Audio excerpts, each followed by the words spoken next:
పట్టించుకోండి.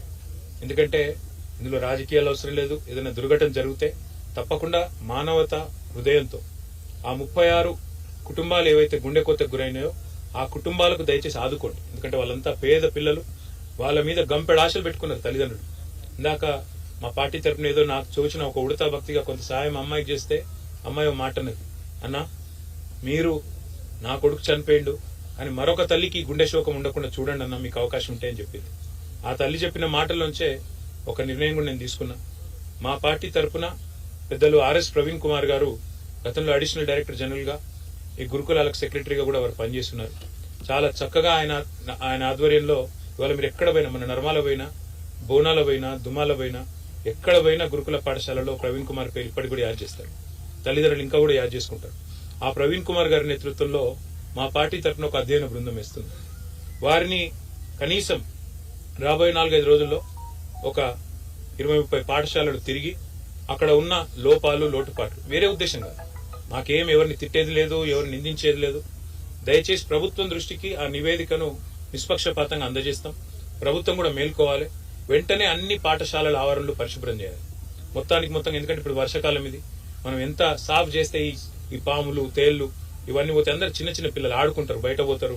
కొద్దిగా సందు దొరికిందంటే ఒక అర్ధగంట విరామం దొరికిందంటే బయట పోయి ఆడతారు. వాళ్లకు పాపం అభం శుభం తెలియని వయసు, తల్లిదండ్రులు లేరు, పర్యవేక్షణ లేదు. కాబట్టి దయచేసి ప్రభుత్వాన్ని కోరేది, మేము ఒక కమిటీ వేసి ఆ రిపోర్టు మీకు సత్వరమే అందించే ప్రయత్నం చేస్తాం. మీరు కూడా బేసిజానికి పోకండి. ఆ 36 కుటుంబాలు ఏవైతే పిల్లల్ని కోల్పోయినాయో వాళ్ళని ఆదుకోండి, కొంత సాయం చేయండి. ఆ కుటుంబ పరిస్థితి తెలుసుకోండి. వాళ్ళు ఏ పరిస్థితుల్లో తమ పిల్లల్ని హాస్టల్కి పంపినరో తెలుసుకోండి. కుదిరితే ఆ కుటుంబం నుంచి ఒకరికి ఉద్యోగం ఇవ్వండి, ఆ కుటుంబాన్ని నిలబెట్టండి.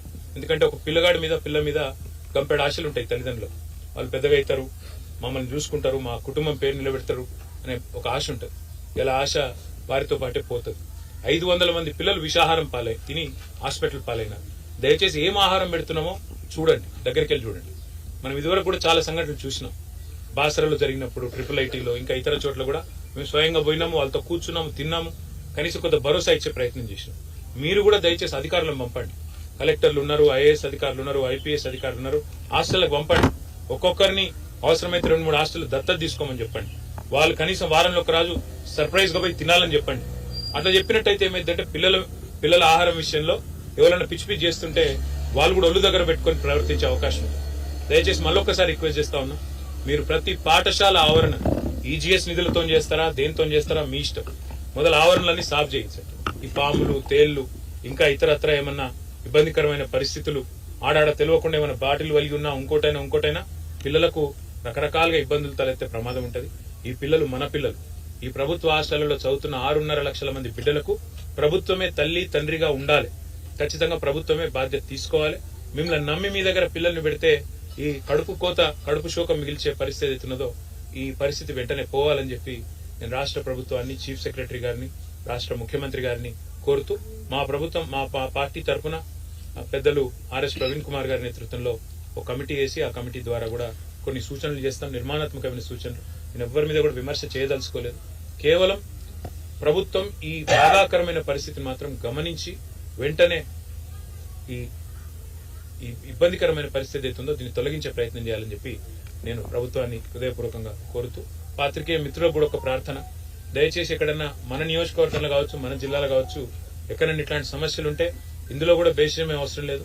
మీరు వెంటనే గౌరవ ఎమ్మెల్యే ఉంటే ఎమ్మెల్యే, అక్కడ ఉండే స్థానిక అధికారులు, కలెక్టర్ ఉంటే కలెక్టర్, ఆర్డీఓ ఉంటే ఆర్డీఓ, వారి దృష్టికి తీసుకురండి. మీ పేపర్లో రాసే ముందే చెప్పండి. చేతనైతే వెంటనే పరిష్కారానికి మేము కూడా వెంటనే దోహదపడతాం, వెంటనే పనిచేస్తాము. లేని పక్షంలో ప్రభుత్వ దృష్టి కన్నా మీరు రాతపూర్వకంగా తీసుకురండి, తద్వారా పిల్లలకు లాభం జరుగుతుంది.